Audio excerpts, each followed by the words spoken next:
स्वामी बसंत ब्रह्मचारी जी महाराज, हाँ जी, नंगल डैम पंजाब से। हमारी जो शास्त्रीय परंपरा है, हाँ जी, जब समुद्र मंथन हुआ तो अमृत कलश लेकर जब आए तो ये 4 स्थान जो है प्रयागराज, हरिद्वार, नासिक और उज्जैन, एक एक बुंद जो है वो।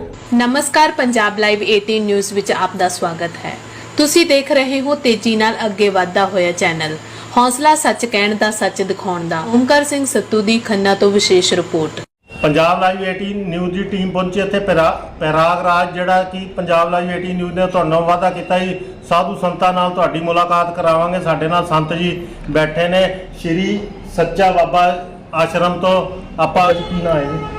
स्वामी बसंत ब्रह्मचारी जी महाराज। हाँ जी, मैं ऐसे तो जो आश्रम के ही एक जो है ब्रांच है हाँ जी, पंजाब में, भगड़ा नंगल डैम में, तो मैं वहीं पर विशेष रहता हूँ। अभी प्रयागराज में जो महाकुंभ है उस कारण जो है आश्रम के सभी संत जो है यहाँ उपस्थित हुए, तो कुंभ की आनंद सब ले रहे हैं, तो उसमें हम भी सम्मिलित हैं। बाबा जी जैसे जो घरों में पब्लिक है, जो आप उनको कुछ जानकारी दो आज ये कुंभ मेले के बारे में।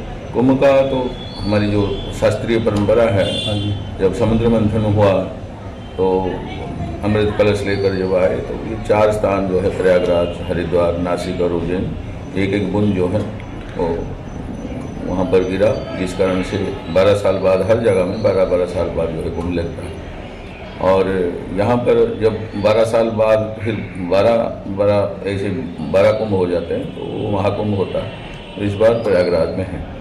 और भारतवर्ष के जितने भी सारे हमारे संत परंपराएं हैं, अखाड़े हैं, तो सभी संत यहाँ एकत्रित होते हैं। तो शास्त्रों में इसे कहा था कि मतलब जो हम पाप करते हैं गंगा जी में स्नान करने पर पाप धुल जाता है। और संत जो हैं इस विशेष कुंभ में संतों का आगमन इसलिए होता है कि संत जो हैं उस पाप को अपने सर पर लेकर तपस्या के माध्यम से वो जो है उसको भी गंगा को टालने वाले जो हैं संत होते हैं। तो यहाँ पर गंगा तो पाप धुलती हैं और संतों के दर्शन जो है ये मुख्य रूप से यहाँ प्राप्त होता है। और पूरे भारतवर्ष के जिनको मतलब एक एक संतों के पास हमें दर्शन दुर्लभ हो जाता है, यहाँ पर भारतवर्ष के जो प्रमुख संत सभी जो हैं वो दर्शन प्राप्त होता है। और ये जो प्रचार प्रसार हुआ है 104 ये महाकुंभ का, ये अद्भुत है।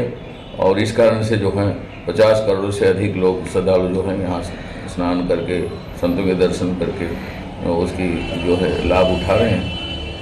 तो जो भी पूरे भारत से आ रहे हैं हमारे आश्रम में जो हैं, जैसे कि बाबा जी 26 फरवरी को महाशिवरात्रि के टाइम कुंभ की समाप्ति हो रही है, कुछ भगत जो नहीं आ पाए रश करके, अगर वो अगले महीने भी आते हैं तो ये जो है गंगा तो पतित पावनी है, हाँ जी, उनके दर्शन मात्र से भी मुक्ति की शास्त्रों में हमारी वर्णन है। और ये जो एक मुहूर्त होता है, एक समय होता है, अब शादी तो जब मर्जी कर लो, पर जैसे कहते हैं ना कि एक मुहूर्त निकाली जाती है, ये मुहूर्त में फेरे लेने, ये मुहूर्त में विदाई होनी है। तो इस प्रकार से कुंभ का जो मुहूर्त है, माह का जो महीना है वो कुंभ का विशेष रहता है। तो पूर्णिमा से लेकर पूर्णिमा तक जो है वो 12 फरवरी तक जो है पूर्णिमा समाप्त हो, और इससे पर फिर जो शिवरात्रि है 26 फरवरी को, वहाँ तक जो है कुंभ का जो तिथि है जिसे पूंछ कहते हैं, तो वो उसको मुहूर्त में रखा गया। अब इसके बाद पूरे वर्ष में जब भी आप गंगा स्नान जब भी करें, ठीक है नहीं, तो वो तो अब ये तो गंगा स्नान के तो कुछ फल नहीं मिलता, या जिन जो वृद्ध जन हैं, जो बालक हैं, जो बच्चे हैं, जो नहीं आ पाते हैं, कोई अस्वस्थ हैं, तो वो तो आचमन के माध्यम से, स्नान के माध्यम से गंगा जल से स्नान कर सकते हैं। पर अब जो स्वस्थ हैं और आलस वृत्ति में या किसी डर से या विभिन्न प्रकार से, अब ये तो होते रहते हैं छोटे में। अब 50 करोड़ लोग जब आए हैं तो कुछ ना कुछ कठिनाई तो होगी, पर वो कठिनाई के उपरांत भी आएँ, सब स्नान करें। और जो नहीं आ पाते हैं आगे पीछे भी आएँ, तो संगम तो संगम ही रहना, तो ऐसे नहीं है कि कुछ फल मिलेगा नहीं है। और ये विशेष मुहूर्त है ये बात।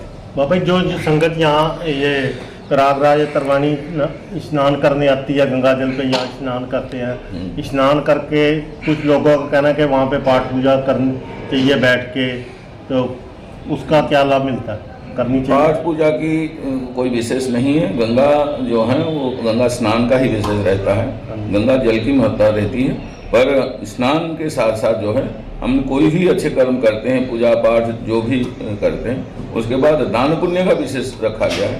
तो इसीलिए जहाँ भी हैं गंगा किनारे जो हैं पंडित, मतलब जैसे कोई गौदान करता है, कोई अन्न दान करता है, कोई वस्त्र दान करता है, ब्राह्मण लोग, पंडित लोग इसीलिए बैठे होते हैं कि हमारी जो कोई भी पूजा है, कोई भी पाठ है, और पूजा पाठ तो यही है कि अगर स्नान हो गया, हमारे पुण्य कर्म हुए, तो हमारे माध्यम से जो है हम दान पुण्य ये जो है।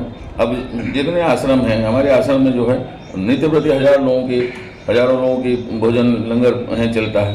अब वो संतों के आश्रम में ठीक है, आप लोग आए हैं, निवास व्यवस्था सारा दी जा रही है, तो अब संतों की कोई फैक्ट्रियाँ तो चलती नहीं है, तो दान पुण्य के माध्यम से होता है, संगतों के माध्यम से होता है। तो पर अब एक जने जो है, जैसे कहते हैं, कितनों के मुख में चले जाता है, तो इसीलिए आश्रमों में, ब्राह्मणों में, ठीक है, तो दान का विशेष महत्व रहता है। तो इसीलिए जो है दान करते हैं। कई ये जो शिवलिंग बनाना, ये सागर स्नान में होता है। कहीं है शिवलिंग बनाया, पूजा किया, पर यहाँ पर पूजा के नहीं, यहाँ स्नान का ही विशेष है। जो मुहूर्त में कुंभ स्नान जैसे, तो स्नान कहा गया कि उस स्नान करने से ही सारा पाप ताप संताप नष्ट हो जाता है। ਇਹ ਸੀ ਬਾਬਾ ਜੀ, ਜਿਵੇਂ ਕਿ ਪੰਜਾਬ ਲਾਈਵ 80 ਨੂੰ ਤੁਹਾਨੂੰ ਸਾਧੂ ਸੰਤਾਂ ਨਾਲ ਮਿਲਾ ਰਹੇ ਆ, ਜੋ ਮਿਲਾ ਰਹੀ ਹੈ, ਤੇ ਬਾਬਾ ਜੀ ਨੇ ਜੋ ਜਾਣਕਾਰੀ ਦਿੱਤੀ, ਅੱਗੇ ਵਾਸਤੇ ਵੀ ਅਸੀਂ ਸਾਧੂ ਸੰਤਾਂ ਦੇ ਨਾਲ ਤੁਹਾਨੂੰ ਮੁਲਾਕਾਤ ਕਰਾਉਂਦੇ ਲਾਂਗੇ। ਪੰਜਾਬ ਲਾਈਵ 80 ਤੋਂ ਮੈਂ ਓਮਕਾਰ ਸਿੰਘ ਸੱਤੂ।